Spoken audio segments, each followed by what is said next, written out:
Assalamualaikum warahmatullahi wabarakatuh. Halo anak-anak solih dan solihah, bagaimana kabarnya hari ini? Semoga semuanya dalam keadaan sehat dan selalu dalam lindungan Allah Subhanahu wa Ta'ala. Amin.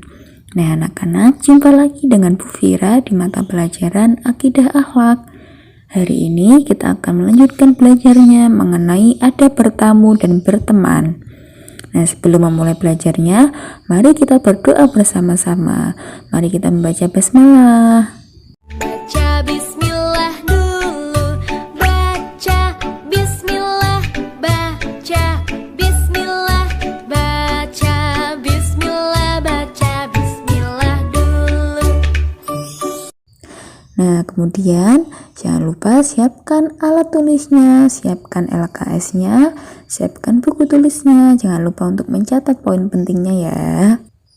Anak-anak, untuk adab bertamu dan berteman hari ini, kita akan mengambil kisah persahabatan dari Nabi Muhammad SAW dengan Abu Bakar As-Siddiq. Jadi, perjuangan Nabi Muhammad SAW dalam menyebarkan Islam tidak bisa lepas dari sosok Abu Bakar As-Siddiq. Nah, anak-anak, apakah kalian sudah tahu siapa sih Abu Bakar As-Siddiq itu? Abu Bakar As-Siddiq adalah sahabat terdekat Nabi Muhammad SAW. Nah, untuk lebih jelasnya, bagaimana kisah persahabatannya? Mari kita simak kisah berikut ini. Abu Bakar bernama asli Abdullah. Lahir di Mekah 2 tahun 2 bulan setelah kelahiran Rasulullah Shallallahu Alaihi Wasallam. Ia dipanggil Abu Bakar karena ia sering menjadi pelopor kebaikan. Abu berarti bapak dan Bakar berarti segera atau dini atau awal. Sebab itu beliau selanjutnya disebut Abu Bakar. Abu Bakar termasuk orang yang paling utama masuk Islam. Ia adalah sahabat Nabi Muhammad Shallallahu Alaihi Wasallam yang paling setia, mendampingi Rasulullah sejak masuk Islam sampai meninggal. Ketika Nabi Muhammad Shallallahu Alaihi Wasallam berhijrah dari Mekah ke Madinah, Abu Bakarlah yang menemaninya. Pada saat itu, Kamis 27 Safar tahun ke-14 kenabian, para tokoh kafir Quraisy sedang mengepung rumah Rasulullah Shallallahu Alaihi Wasallam. Mereka berniat akan membunuhnya. Ketika malam semakin larut, Rasulullah keluar dari rumahnya menuju rumah Abu Bakar tanpa diketahui oleh orang-orang yang memusuhinya. Lalu mereka berdua berusaha keluar dari Mekah sebelum fajar menyingsing. Di depan mulut goa yang dikenal dengan Goa Thur, Abu Bakar berkata, "Ya Rasulullah, engkau jangan masuk sebelum aku masuk terlebih dahulu, agar jika ada sesuatu yang berbahaya, akulah yang kena, bukan engkau." Abu Bakar masuk dan membersihkan goa. Setelah itu ia berkata, "Silahkan masuk ya Rasulullah." Rasulullah masuk ke dalam goa, lalu menyandarkan kepalanya ke sebuah batu dan memejamkan mata. Abu Bakar menjaganya. Tiba-tiba kaki Abu Bakar disengat oleh binatang berbisa dari balik lubang yang disumbatnya. Ia berusaha tidak bergerak sambil menahan rasa sakitnya karena khawatir akan membangunkan Rasulullah.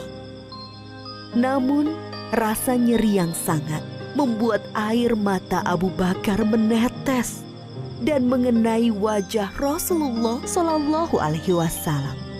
Rasulullah terbangun dan bertanya, "Apa yang terjadi wahai Abu Bakar?" "Aku disengat binatang berbisa, wahai Rasulullah." Lalu Rasulullah meludahi luka Abu Bakar dan rasa nyeri hilang seketika.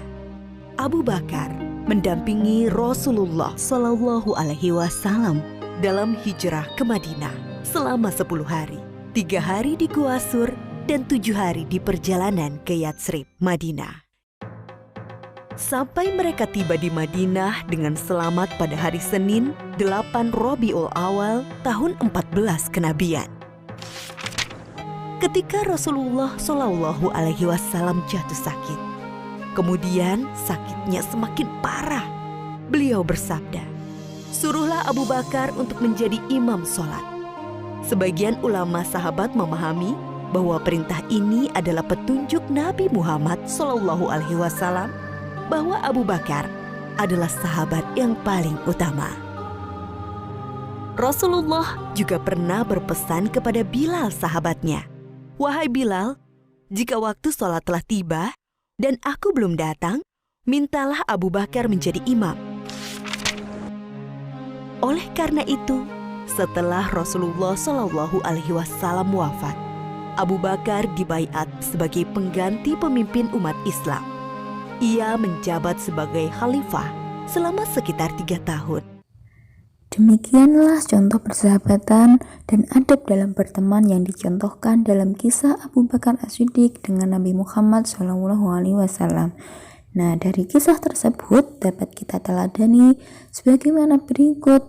Yang pertama adalah memilih seorang sahabat atau teman yang baik. Kemudian yang kedua adalah selalu menemani seorang teman atau sahabat di saat senang maupun susah. Dan yang ketiga adalah seorang teman harus dapat dipercaya. Nah, bagaimana anak-anak? Apakah kalian siap untuk meneladani kisah persahabatan antara Nabi Muhammad dan Abu Bakar As-Siddiq? Semoga kita semua dapat menerapkan adab berteman yang dicontohkan dalam kisah Abu Bakar As-Siddiq dan Nabi Muhammad SAW.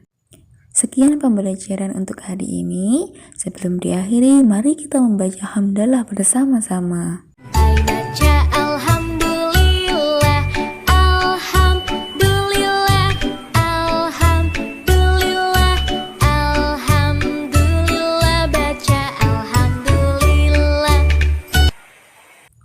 Terima kasih, tetap semangat dan selalu menjaga kesehatan ya anak-anak. Wassalamualaikum warahmatullahi wabarakatuh.